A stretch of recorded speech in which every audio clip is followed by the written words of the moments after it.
ஒரு நாள் பூரா பர்சனல் ஃபைனான்ஸ் பற்றி பேசணும். விதவிதமான எக்ஸ்பர்ட்ஸ் கிட்டேருந்து பர்சனல் ஃபைனான்ஸை எப்படி இன்னும் மேம்படுத்த வேண்டும்னு புரிஞ்சுக்கணும். நம்முடைய பியர்ஸ், நம்மை போன்றவர்களோடு அந்த நாள் பூரா இருந்து அவங்க கிட்டேருந்து நிறைய விஷயங்களை கற்றுக்கணும். நிலையான நட்புகளை உருவாக்கி கொள்ள வேண்டும். இதெல்லாம் உங்களுக்கு நடக்கணும்னா செப்டம்பர் 28 நடக்க போகிற M2W கான்க்ளேவ்ல நீங்கள் பங்கேற்கலாம். அதற்கான விண்ணப்பம் கீழே இருக்கு, நீங்கள் ரெஜிஸ்டர் பண்ணிக்கலாம். இந்த ஒரு நாள் ஈவெண்ட்டுக்கு 2500 is the charge. Last year நடந்த கான்க்ளேவ் மிக சிறப்பாக நடந்தது. அதை பற்றின காமெண்ட்ஸை யாரெல்லாம் அந்த கான்க்ளேவ் அட்டென்ட் பண்ணீங்களோ நிச்சயமாக நீங்கள் கமெண்ட் செக்ஷனில் போடணும். புதியவர்களுக்கு இந்த கான்க்ளேவ்னா என்ன, இதில் என்ன பயன் இருக்கு, லாஸ்ட் இயர் அட்டென்ட் பண்ண அனுபவம் என்ன, இதெல்லாம் நீங்கள் நிச்சயமாக பகிர்ந்து கொள்ளலாம். இந்த வருஷம் நாம செப்டம்பர் 28 மீட் பண்ண போகிறோம். சீக்கிரம் ரெஜிஸ்டர் பண்ணுங்க. லிமிடெட் சீட்ஸ் தான், இது ஒரு சின்ன ஹால். ஸோ அதனால செப்டம்பர் 28 உங்களை பார்க்க நான் ரொம்ப ஆர்வமாக இருக்கேன். என்னோடு நிறைய எக்ஸ்பர்ட்ஸ் வந்து பேச போகிறாங்க. அவங்களும் உங்களை சந்திக்கிறதுல ரொம்ப மகிழ்ச்சி அடைவாங்க. ரிலையன்ஸ் போனஸ், வரலாறும் வருங்காலமும். போனஸ் கொடுக்கறதுல ரிலையன்ஸ் இண்டஸ்ட்ரிக்கு ஒரு பெரிய வரலாறு இருக்குங்க. நான் மார்க்கெட்டுக்கு வந்த பீரியட்ல எல்லாரும் என்ன சொல்லுவாங்கன்னா, ரிலையன்ஸ் ஷேரை வாங்கிக்க, அதில் ரைட்ஸ் வரும், இல்லைனா அவங்க இன்னொரு கம்பெனி ஃப்ளோட் பண்ணுவாங்க, அதில் ப்ரிஃபரன்ஷியல் கொடுப்பாங்க, இல்லைனா போனஸ் கொடுப்பாங்க. இதுதான் மார்க்கெட்டில் அன்னைக்கு இருந்த முதிர்ந்த வாடிக்கையாளர்கள், முதலீட்டாளர்கள் எல்லாருமே சொன்ன விஷயம். ஸோ மார்க்கெட் ரெகுலர்ஸ் ரிலையன்ஸ் கிட்ட எக்ஸ்பெக்ட் பண்ணது ஒரு பர்டிகுலர் டைம் இன்டர்வல்ல ஷேர் ஹோல்டருக்கு ஏதாவது ரிவார்டு கொடுக்கணும். இந்த ரிவார்டு கொடுக்கறது தான் திருபாய் அம்பானி இவ்வளவு பெரிய ஒரு ஐக்கனாக உருவாக்கியது. பங்குச்சந்தைக்கு ஒரு ஐக்கன் அப்படின்னு இந்தியாவில் சொன்னாக்கா இன்னைக்கு அந்த திருபாய் அம்பானி தான், சந்தேகமே கிடையாது. அவர் பங்குச்சந்தைக்கு கொண்டு வந்த பீப்புள் நடுத்தர வர்க்கத்தினர். அந்த நடுத்தர வர்க்கத்தை பங்குச்சந்தை மீது நம்பிக்கை கொண்டு வர ரிலையன்ஸ் ஒரு பெரிய பங்காற்றியது. அதுக்கப்புறம் ரிலையன்ஸ் சில சர்ச்சைகள்ல மாட்டி அதிலிருந்து மீண்டு வந்ததெல்லாம் இடைக்கால வரலாறு. பட் இனிஷியல் சக்சஸ் வந்து ரிலையன்ஸுக்கு ஸ்டாக் மார்க்கெட் தான். அங்கேருந்து அவங்க கேபிட்டலை மெயினாக ட்ரா பண்ணாங்க. அதுக்கப்புறம் ஒரு நிறுவனம் வளர்ச்சியில ஒரு துறையில முதிர்வை காணும் போது என்ன செய்கிறது என்பது ரொம்ப முக்கியம். அடுத்த துறைக்கு போய் அந்த துறையிலையும் இதே வளர்ச்சி அவங்க அடைய வேண்டும். பட் ஒரு இண்டஸ்ட்ரியில சக்சீட் ஆன ஒரு கம்பெனி இன்னொரு இண்டஸ்ட்ரியில சக்சீட் ஆகிறது இல்லைங்க. அது ரொம்ப ரேர் குவாலிட்டி. வெகு சில குழுமங்களே பல தொழில்கள்ல பல துறைகள்ல சக்சஸ்ஃபுல்லா இருக்காங்க. ஒரு துறையில பெரிய சக்சஸ் இருக்கக்கூடிய ஒரு கம்பெனி இன்னொரு துறையில போய் கடும் தோல்வியை சந்திக்கும் வரலாறு நமக்கு இருக்கு. நமக்கு எதிரியே இதெல்லாம் நடந்துகிட்டு இருக்கு. ஸோ அந்த ஒரு கெப்பாசிட்டி தான் ரிலையன்ஸை இவ்வளவு நாளைக்கு முதலீட்டாளர்கள் மனசுல நிலைக்க செய்திருக்கிறது. அந்த கெப்பாசிட்டினால தான் அவங்களால இந்த போனஸ் கொடுக்க முடியுது. இல்லைன்னா போனஸ் கொடுத்தா என்ன ஆகும்? போனஸ் கொடுத்தா நீங்க இன்னும் பெரிய ஒரு ஈக்விட்டியை சர்வீஸ் பண்ணணும். அந்த ஈக்விட்டிக்கு நீங்க இபிஎஸ் ப்ரொடியூஸ் பண்ணணும், நெட் ப்ராஃபிட்டை உருவாக்கணும், டிவிடெண்ட் கொடுக்கணும். அந்த ஷேர் ஹோல்டர்ஸினுடைய எக்ஸ்பெக்டேஷன். ஏன்னா ஒரு போனஸ் கொடுக்கும்போது ஷேர் அதிகமாயிடுது, சில பேர் விற்பாங்க. பொதுவாக ஷேர் ஹோல்டர் எண்ணிக்கை, எத்தனை முதலீட்டாளர் இருக்காங்கன்ற அந்த எண்ணிக்கை வளர்ந்து கொண்டே போகிறது. அதிக முதலீட்டாளர்களுடைய எதிர்பார்ப்பை நீங்க நிறைவு செய்ய வேண்டும். ஸோ போனஸ்ங்கிறது ஏதோ சும்மா ஒரு புக் அட்ஜஸ்ட்மெண்ட் அப்படின்னு நம்ம நினைக்க கூடாது. அதையெல்லாம் கடந்து நிறைய விஷயங்கள் இருக்கு. முதலீட்டாளர் உளவியல் மிக முக்கிய அம்சம், அங்கம். அதை மீட் பண்றது ஒரு பெரிய சேலஞ்ச். அதை ரிலையன்ஸ் கன்சிஸ்டன்டா மீட் பண்ணிட்டு இருக்கு. இது திருபாய் அம்பானி காலத்துல இவங்க இந்த உளவியலை மேனேஜ் பண்ண விதம் அது ஒரு மாதிரி. முகேஷ் அம்பானியுடைய காலத்துல இதே உளவியல், share holder psychology, investor psychology அவங்க மேனேஜ் பண்ணக்கூடிய விதம் வேறு. இந்த ரெண்டு விதங்களுக்கும் உள்ள வித்தியாசம் இருக்கு பாருங்க. அதுதான் ரிலையன்ஸினுடைய ஸ்டோரி, அதுதான் ரிலையன்ஸினுடைய வெற்றி, அதுதான் ரிலையன்ஸினுடைய எக்கானமி சார்ந்த ஒரு ரெலவன்ஸ். ஸோ முகேஷ் அம்பானி புதிய தொழிலில் போய் எப்படி அந்த தொழிலில் சக்சீட் ஆகுது, எப்படி அதில் நிலைக்கிறது, எப்படி அதுல இருந்து பணத்தை எடுத்து இன்னொரு தொழிலில் போடுறது அப்படிங்கிறத இந்தியாவில் மாஸ்டர் பண்ண ஒரே இண்டஸ்ட்ரியலிஸ்ட் அப்படின்னு நான் உறுதியாக சொல்லுவேன். நிச்சயமாக முகேஷ் அம்பானியோட டாடாவை கூட கம்பேர் பண்ண முடியாது. ஏன்னா டாடா பண்ண அபத்தமான புதிய தொழில் நிகழ்வுகள் நிறைய இருக்கு. பல சம்பவங்களை பண்ணியிருக்காங்க. டெலிகாம்ல utter flop, 45,000 crore loss. Overseas இன்வெஸ்ட்மெண்ட்ல அட்டர் ஃபிளாப். இப்படி எத்தனையோ இடத்துல லாஸ் பண்ணியிருக்காங்க. பட் முகேஷ் அம்பானி அந்த வகையில் எக்ஸப்ட் சில குறிப்பிட்ட துறைகள் ஓவராலா பார்த்தீங்கன்னா ஒரு இண்டஸ்ட்ரியில டைவர்சிஃபை பண்ணும்போதும் அதுல நின்று சக்சஸ் காட்டியிருக்காரு. அந்த சக்சஸ் இருந்ததுனால தான் இத்தனை போனஸ் வருதுங்கிறத நம்ம ஏற்றுக்கத்தான் வேண்டும். இது வரைக்கும் நான் அதானி பேரே சொல்ல, ஏன்னா கம்பேரிசனே இல்லைங்கிறதுனால தான் அதை இத்தோட விட்டுருவோம். ஸோ 2009லயும் 2017லயும் 2 போனஸை முகேஷ் அம்பானி இது வரைக்கும் கொடுத்துருக்காரு. 1:1 ரிலையன்ஸ் இண்டஸ்ட்ரீஸ்ல. 2009ல் அவங்க போனஸை கொடுத்த போது முகேஷ் அம்பானி குரூப்பும் அனில் அம்பானி குரூப்பும் கிட்டத்தட்ட ஒரு சமநிலையில் இருந்தது. அவருடைய மொத்த பிசினஸ் எம்பையர்ல ஒரு பெரும் பகுதியை தம்பிக்கு செட்டில்மெண்ட் பண்ணிட்டு அந்த பேலன்ஸை தான் வளர்த்து இன்னைக்கு இன்றைய ரிலையன்ஸ் ஆக உருவாக்கி இருக்கிறார். அந்த பேலன்ஸ்ல இருந்து இவ்வளவு பெரிய ஒரு எம்பையரை பில்ட் பண்ணதை நம்ம சாதாரணமா அளவிட முடியாதுங்கிறதா உண்மை. ஸோ 2009ல இருந்து இன்னைக்கு 15 வருஷம். இந்த 15 வருஷத்துல தான் முகேஷ் அம்பானி அண்ட் ரிலையன்ஸ் உருவாகி இருக்கிறது. அடுத்த 15 வருஷத்துல வேற ஒரு ரிலையன்ஸ் அவர் உருவாக்க போறார். ஏன்னா அவருக்கு 3 பசங்க இருக்கு. அவங்களுக்கு என்ன உருவாக்கணும்ன்ற ஒரு எண்ண ஓட்டத்துல அவர் போயிட்டார், like any Indian industrialist. So இந்த 2 போனஸுக்கு அப்புறம் என்ன நடந்தது அப்படின்னு பாத்தீங்கன்னா, இன்னைக்கு ரிலையன்ஸினுடைய நிறுவன மதிப்பு 20.6 லட்சம் கோடி. 35 லட்சம் ஷேர் ஹோல்டர்ஸ் இருக்காங்க ரிலையன்ஸ் இண்டஸ்ட்ரீஸ்ல. இத்தனை பேர் ஒரு கம்பெனியில ஃபெய்த் வச்சு ஷேர்ஸை ஓன் பண்றாங்க.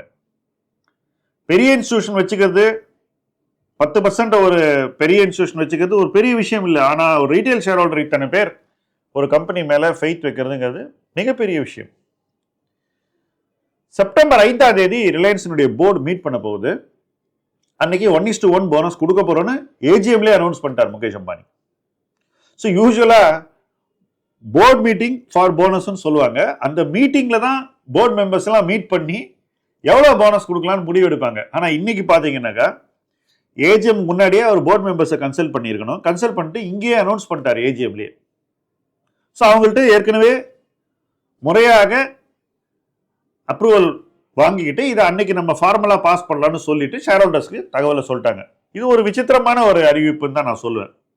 யூஸ்வலா அந்த சீக்வன்ஸ் ஆஃப் ஈவெண்ட்ஸ் இப்படி இருக்கக்கூடாது. But that is Reliance. Okay, இன்னைக்கு நிறுவன மதிப்பு ரிலையன்ஸ்ல எப்படி இருக்கு அப்படிங்கிறத பத்தி கொஞ்சம் பேசுவோம்.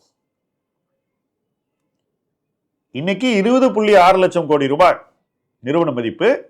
மார்ச் 24க்கான நிகர லாபம் நெட் ப்ராஃபிட் 79,000 கோடி ரூபாய் ரிலையன்ஸுக்கு. அனலிஸ்ட் கணிப்பு அடுத்த ஆண்டுக்கு மார்ச் 25க்கு 95,000 கோடி ரூபாய் இருக்கும் என்பது எதிர்பார்ப்பு. ஸோ 95,000 கோடி ரூபாய்க்கு 20.5 லட்சம் கோடி மதிப்பு. ஸோ ஒரு 21-22 டைம்ஸ் வச்சுக்கோங்க. BE ratio 21-22. நிஃப்டியினுடைய பிஇயோட இன்னைக்கு ரிலையன்ஸினுடைய பிஇ குறைவா இருக்கு அப்படிங்கிறதா ஃபேக்ட். சரி, மற்ற குரூப்போட பிஇயோட நீங்க கம்பேர் பண்ணணும்ன்றது என்னுடைய ஒரு சின்ன சஜஷன். நீங்க என்ன பண்ணுங்க, ரிலையன்ஸினுடைய பிஇயை டாடா குரூப் கம்பெனியோட பிஇயோட கம்பேர் பண்ணுங்க. அதானி குரூப் பிஇயோட கம்பேர் பண்ணிட்டு அந்த பிஇ பத்தி உங்க கமெண்ட்ஸை தாராளமா நீங்க கமெண்ட் செக்ஷன்ல போடலாம். எதுக்குன்னு கேக்குறீங்களா? ஒரு பிஇ ரேஷியோ அதிகமா குறைவா, எந்த குரூப்பினுடைய பிஇ ரேஷியோ அதிகமா இருக்கு, எந்த குரூப்பினுடைய பிஇ ரேஷியோ குறைவா இருக்கு? இந்தியாவுடைய லார்ஜ் பிசினஸ் குரூப்ஸ் அவங்களுக்கு இருக்கக்கூடிய நிறுவன மதிப்பு அதிகமா, மாடரேட்டா, குறைவா, இந்த ஒரு எவாலுவேஷன் பண்றது ரொம்ப முக்கியம். அப்பதான் உங்களுக்கு பொருளாதாரம் எங்க இருக்குன்றது தெளிவா புரியும். ஏன்னா உங்களுக்கு எல்லாருமே என்ன பண்றோம், பிரெயின் வாஷ் பண்றோம். இதுதான் நம்மளுடைய மீடியாவுடைய வேலை, இதுதான் இன்னைக்கு இருக்கக்கூடிய இன்ஃப்ளூயன்சருடைய வேலை. ஆனால் உங்களுடைய கடமை என்ன, இந்த பிரெயின் வாஷிங்ல இருந்து வெளியே வரணும். எப்படி வருவீங்க? இந்த கணக்கு போட்டா கொஞ்சம் வருவீங்கன்றது எதிர்பார்ப்பு. கணக்கு போட்டு கமெண்ட்டை போடுங்க. ஆல்ரைட், பழைய ரிலையன்ஸை பத்தி கொஞ்சம் பேசுவோம். என்னென்ன இண்டஸ்ட்ரியில இருந்தாங்கன்னு. ஃபர்ஸ்ட் டெக்ஸ்டைல், விமல்ங்கிற பிராண்ட் எத்தனை பேருக்கு தெரியும்னு எனக்கு தெரியல. அடுத்தது பெட்ரோகெமிக்கல், அதுக்கு அடுத்தது ரிஃபைனிங், டெக்ஸ்டைல் பெட்ரோகெமிக்கல்கெல்லாம் பாதால் கங்கான்ற ஒரு ஊர் ரொம்ப ஃபேமஸ் ஆகுது இவங்களுடைய பிளான்ட்ஸ். அதுக்கப்புறம் ரிஃபைனிங் குஜராத் போயிட்டாங்க ஜாம் நகர்ல. ஜாம் நகர்லேருந்து O2C அப்படின்னு ஒரு பிஸ்னஸை பில்ட் பண்றாங்க. ஃபியூவல் ரீட்டைலிங்லாம் வந்தாங்க, ஆனால் அதுலலாம் அவங்களால கவர்மெண்ட் பாலிசினால நிலைக்க முடியல. அதுக்கடுத்து டெலிகாம், 2 முறை ரிலையன்ஸ் டெலிகாம்ல உள்ள வந்திருக்காங்க. ஒரு தடவை வந்தாங்க, அப்புறம் அது அனில் அம்பானி போச்சு, மறுபடியும் வந்திருக்காங்க.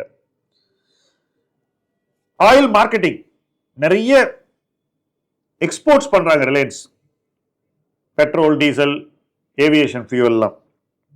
Retail, life sciences, hotels, media, இதான் பழைய ரிலையன்ஸ். இப்போ புதிய ரிலையன்ஸினுடைய மெயின் பிசினஸை பத்தி பேசுவோம். ஃபர்ஸ்ட் ரீட்டைல், 2வது டீப் டெக், 3வது டெலிகாம், 4வது நியூ எனர்ஜி, 5வது தான் O2C, அதாவது பழைய ரிலையன்ஸினுடைய பிசினஸ். ஸோ ஒரு கம்ப்ளீட்லி நியூ கம்பெனியை பில்டு பண்றாங்க. அந்த நியூ கம்பெனிக்கான இன்வெஸ்ட்மெண்ட் பிளானை சொல்லிட்டாங்க. கடந்த 10 வருஷம் ஹெவியா இன்வெஸ்ட் பண்ணிருக்காங்க. தொடர்ந்து அடுத்த 10 வருஷத்துக்கு இன்வெஸ்ட் பண்ண போறோங்கிறது தெளிவா சொல்றாங்க. இந்த நியூ கம்பெனியினுடைய பிசினஸஸ், இந்த நியூ பிசினஸஸ்ல எவ்வளவு இன்வெஸ்ட் பண்ண போறாங்க அப்படிங்கறதா ஸ்டோரி. அதுல இருந்தா இந்த போனஸ் இஷ்யூ ஸ்டார்ட் ஆகுது. ஓகே, ஏன்னு எக்ஸ்பிளைன் பண்றேன். லாஸ்ட் 10 இயர்ஸ்ல ரிலையன்ஸ் எவ்வளவு கேபஸ் பண்ணாங்க அப்படின்னு எத்தனை பேருக்கு தெரியும்? $125 பில்லியன், 10 லட்சம் கோடி ரூபாய் ரிலையன்ஸ் ரீட்டைலையும் டெலிகாம்லையும் இன்வெஸ்ட் பண்ணியிருக்காங்க. ஓகே, அடுத்த 10 வருஷத்துக்கு பண்ண போற இன்வெஸ்ட்மெண்ட்ஸ் லாஸ்ட் 10 இயர்ஸோட அசெட் லைட்டா இருக்க போகுதுங்கிறத ஃபர்ஸ்ட் மைண்ட்ல ஏத்திக்கங்க. இன்வெஸ்ட் பண்ண போற செக்டர்ஸ் அப்படின்னு பாத்தீங்கன்னா மெயினா நியூ எனர்ஜி அண்ட் ரீட்டைல், இந்த 2 ஏரியால தான் அவங்க இன்வெஸ்ட் பண்ண போறாங்க. லெஸ் கேபிட்டல் இன்டென்சிவ் ஏன் சொல்றேன்? மெயினா சோலார் அண்ட் பேட்டரியில இன்வெஸ்ட் பண்றாங்க. அதுல ஒரு 80 to 85,000 crores இன்வெஸ்ட் பண்ண போறாங்க. ரீட்டைல் இன்வெஸ்ட் பண்ண போறாங்க. அதுக்கடுத்து ஹைட்ரஜன், கிரீன் ஹைட்ரஜன்ல இன்வெஸ்ட் பண்ண போறாங்க. இப்போ 1 லட்சம் கோடி ஒரு செக்டார்ல போட்டு 3 செக்டார்ல 3 லட்சம் கோடி போட போறாங்க. மாறாக கிட்டத்தட்ட 10 லட்சம் கோடி போட்டாங்க ஏர்லியர் ஃபேஸ்ல. சோ இது ஒரு பெரிய இன்வெஸ்ட்மெண்ட் ஓரியன்டட் ஹெவி ஃபேஸ் இல்லைங்கிறத நீங்க புரிஞ்சுக்கணும். எக்ஸ்பெக்டட் ப்ராஃபிட் ஆஃப் ரிலையன்ஸ் நான் சொன்னேன் 95,000 crore வரும் அப்படின்னு. இங்க இருந்த FY26ல 1 லட்சம் கோடியை அவங்க லாபம் தாண்ட வேண்டும். ஸோ அவங்க இன்வெஸ்ட் பண்றதுக்கும் அவங்க ஜெனரேட் பண்ற ப்ராஃபிட்டுக்கும் கிட்டத்தட்ட ஒரு சமநிலை இருக்கு. வேற லாஸ்ட் 10 இயர்ஸ் அப்படி இல்லை. ஸோ நெக்ஸ்ட் 10 இயர்ஸ்ல ரிலையன்ஸ் இன்வெஸ்ட் பண்ண வேண்டிய பணம் தாராளமாக அவங்களுக்கு பிசினஸ்குள்ள இருந்து கிடைக்கும்னு கான்பிடென்டா இருக்காங்க. இந்த பணத்தை இன்வெஸ்ட் பண்ணி அவங்க ஈட்டக்கூடிய லாப வளர்ச்சி கடந்த காலத்தை விட அதிகமா இருக்கும்னு அவங்க எஸ்டிமேட் பண்றாங்க. கான்பிடென்டா இருக்காங்க, கிட்டத்தட்ட ஷுவரா இருக்காங்க அப்படின்னு தான் நம்ம சொல்லணும். அந்த கான்பிடன்ஸும் சர்டன்டியும் இருந்தால்தான், நம்பிக்கை இருக்கணும், உறுதித்தன்மை இருக்கணும். இது 2 இருந்தா தான் ரிலையன்ஸ் இப்ப இந்த போனஸை கொடுக்க முடியும். இதுதான் இந்த போர்டினுடைய நம்பிக்கையின் வெளிப்பாடு. அவங்க எதிர்காலத்தை பார்க்கக்கூடிய ஒரு பார்வை, அந்த பார்வையின் வெளிப்பாடு தான் இந்த போனஸ். சோ ஒரு போனஸ்ங்கிறத எப்ப ஒரு கம்பெனி கொடுக்கணும்னாக்கா, எப்ப அவங்க வந்து ஃபியூச்சர் ஏர்னிங்ஸ்ல ரொம்ப கான்பிடென்டா இருக்காங்க, ஃபியூச்சர் ப்ராஃபிட் growthல ரொம்ப கான்பிடென்டா இருக்காங்க, நம்ம ஈக்விட்டியை டபுள் பண்ணா கூட அதை சர்வீஸ் பண்ண முடியும், டிவிடெண்டை மெயின்டைன் பண்ண முடியும், சீக்கிரம் அதை வளர்த்து இதே அளவு கொண்டு வர முடியும் அப்படின்ற ஒரு நம்பிக்கை இருந்தால் தான் அதை கொடுக்க முடியும். அந்த நம்பிக்கை இருக்குன்றதுனால தான் இப்போ கொடுக்குறாங்க. அதுக்கு காரணம் புதிய தொழில்கள் கொடுக்கக்கூடிய வளர்ச்சி. அந்த தொழில்களுக்கு இவ்வளவு கேபிட்டல் தேவையில்லை. அந்த கேபிட்டல் தேவையில்லைங்கிறதுனால நம்ம போனஸை கொடுத்தா கூட டிவிடெண்டை வந்து உயர்த்த முடியும். இதெல்லாம் இதுக்குள்ள பில்ட் பண்ண ஃபேக்டர்ஸ். இந்த டெசிஷன்ல இதெல்லாம் அடங்கி இருக்கு. இந்த டெசிஷன் பிரகாரம் இதெல்லாம் நடக்குதான்னு நீங்க பார்க்கணும். அதுக்காக தான் நான் இங்க சொல்றேன். இந்த மாதிரி ஒரு முடிவு இருந்தாக்கா இந்த முடிவுக்குள்ள இதெல்லாம் இருக்கு, இதெல்லாம் நடக்குதான்னு நீங்க பாருங்கன்னு நான் இன்னைக்கே பிளாக் பண்றேன். அவ்வளவுதான் விஷயம் இதுல. ஓகே, சோ வருஷத்துக்கு 1 லட்சம் கோடி கேபெக்ஸ் போட போறாங்க அப்படின்னு நம்ம நம்பலாம். அதோட அதிகமா போடுறாங்களான்றத பார்க்கணும். ஏன்னா ரிலையன்ஸ் வந்து திடீர்னு மாத்துவாங்க. இப்போதைக்கு இந்த எக்ஸ்பெக்டேஷனை வச்சுக்கோ. இதுல நம்ம ஊர்ல ஒரு நோய் இருக்குங்க, அம்பானி அதானின்னு. இந்த நோய் இப்ப நிறைய இடத்துல பரவுது. டெல்லிக்கே கொஞ்சம் போயிருச்சு. பட் இந்த நோயினுடைய ஒரு சிம்டம் நான் உங்களுக்கு சொல்றேன். இது நோயா இருக்கணுமா கூடாதா, இந்த நோய் உங்களுக்கு வரலாமா கூடாதாங்கிறத நீங்க டிசைட் பண்ணுங்க. நம்ம பேசுற இந்த களத்துல, நம்ம இருக்கக்கூடிய வாழக்கூடிய இந்த மிகச்சிறந்த மாநிலத்துல நம்பர் 1 இன்வெஸ்டர் யார் அப்படின்னு கேட்டீங்கன்னா அது ரிலையன்ஸ் தாங்க. அது ஃபர்ஸ்ட் புரிஞ்சுக்கிங்க. நம்பர் 2க்கு நான் போகல, அது அரசியல் ஆயிடும். நம்பர் 1 பத்தி மட்டும் இந்த வீடியோல பேசுவோம். Number 1 investor Reliance. நம்முடைய இன்றைய நகர்வு இன்னும் சயின்டிபிக் ஃபியூச்சரிஸ்டிக் பிசினஸ் பில்ட் பண்ணும் அப்படிங்கிறதாங்க. அதுல கிரீன் ஹைட்ரஜன்ங்கிறது ரொம்ப முக்கியமான ஒரு பிசினஸ். இன்ஃபேக்ட் நியூ எனர்ஜியில நம்முடைய மாநிலம் இந்தியாவில் நம்பர் 1 இருக்க போகுதுன்றது என்னுடைய எதிர்பார்ப்பு. ஏன் இவ்வளவு ஷுவரா நான் சொல்றேன்னாக்கா, ஏன்னா ரிலையன்ஸ் இங்க தான் கிட்டத்தட்ட $10 பில்லியன் 85,000 கோடி ரூபாயை இன்வெஸ்ட் பண்ண போறாங்க. அவங்க கிரீன் ஹைட்ரஜனை தமிழ்நாட்டில் தான் போட போறாங்க. இதுக்கு தமிழ்நாடு ஒரு கிரீன் ஹைட்ரஜன் பாலிசியே பண்ணியிருக்காங்க. எதுக்குன்னா அவங்க இங்க போடணுங்கிறதுக்காக. இதுல எல்லாம் எந்த தவறும் இல்லை. நீங்க பாலிசி கொடுத்தாதான் நீங்க எப்படி இண்டஸ்ட்ரியை சப்போர்ட் பண்ணுவீங்க அப்படின்னு எல்லாருக்கும் தெரியப்படுத்துறீங்க. அந்த பாலிசியை பேஸ் பண்ணி தான் அவங்க இன்வெஸ்ட்மெண்ட் பண்ணுவாங்க. இப்ப நம்ம ஸ்டேட்ல இருக்கக்கூடிய நம்பர் 1 இன்வெஸ்டரை பத்தி நமக்கு எந்த அளவுக்கு ஒரு அப்ஜெக்டிவ் பார்வை, விருப்பு வெறுப்பெல்லாம் இருக்கலாங்க, பட் நேர்மையா சில விஷயங்களை பார்க்க வேண்டிய கட்டாயம் இருக்குல்ல, அந்த நேர்மை எந்த அளவுக்கு இருக்குன்னு நம்ம யோசிக்கணும். அப்பதான் நம்ம முதலீட்டு உலகத்திலையும் அந்த நேர்மையை கொண்டு வருவோம். நேர்மை இல்லாம நம்ம இன்வெஸ்டரை பார்த்தோம்னா, நேர்மை இல்லாம எப்படி இன்வெஸ்ட் பண்ண போறோங்கிற கொஸ்டினை நீங்க நிச்சயமா ஆன்சர் பண்ணி தான். அதுல இருந்து இன்னைக்கு தப்பிக்கவே முடியாது. ஏன்னா எல்லாரும் வளர்ந்துட்டீங்க. 3 வருஷம் முன்னாடி பண்ண சர்க்கஸ் எல்லாம் இப்ப பண்ண முடியாது. அப்ஜெக்டிவிட்டியை நம்ம உருவாக்கிக்கணும். அதுக்காக நான் ரிலையன்ஸ் ஷேர் நீங்க வாங்கணும்னு சொல்லவே இல்லை. That is not my point. Objectivity இருக்கணும். இந்த அப்ஜெக்டிவிட்டியை நீங்க இந்த கம்பெனில உருவாக்கிக்கிட்டா நாளைக்கு வேற ஒரு கம்பெனில இதை நீங்க ஈஸியா உருவாக்கிக்க முடியும். இது பயிற்சி. சோ இது ஒரு பயிற்சி களமாக பார்த்து நீங்க அப்ஜெக்டிவிட்டியை இன்னைக்கு பில்ட் பண்ணி ஆகணும். உங்களுடைய பயாசஸ், ஏற்கனவே உருவாக்கப்பட்ட தவறான பிம்பங்கள், இதையெல்லாம் நீங்க உடைச்சிட்டு பார்த்தாதான் இங்க என்ன நடக்குதுங்கிறது உங்களுக்கு புரியும். சோ கிரீன் ஹைட்ரஜன்ல நம்ம தான் very large player. Largest investment Reliance பண்ண போறாங்க. கிட்டத்தட்ட 1 லட்சம் கோடி ரூபாய் வரைக்கும் போகும் நான் எதிர்பார்க்கிறேன். தமிழ்நாட்டில் இன்னைக்கு நம்பர் 1 இன்வெஸ்டர் ரிலையன்ஸ்.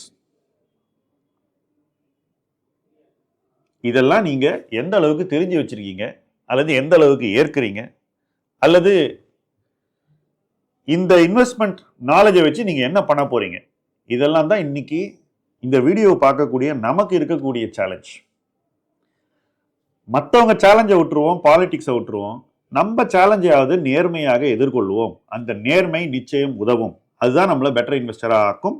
அந்த பெட்டர் இன்வெஸ்டர் என்ற ஒரு இலக்கை நோக்கி இணைந்து பயணிப்போம். முதலீட்டு களம் உங்கள் களம். நன்றி.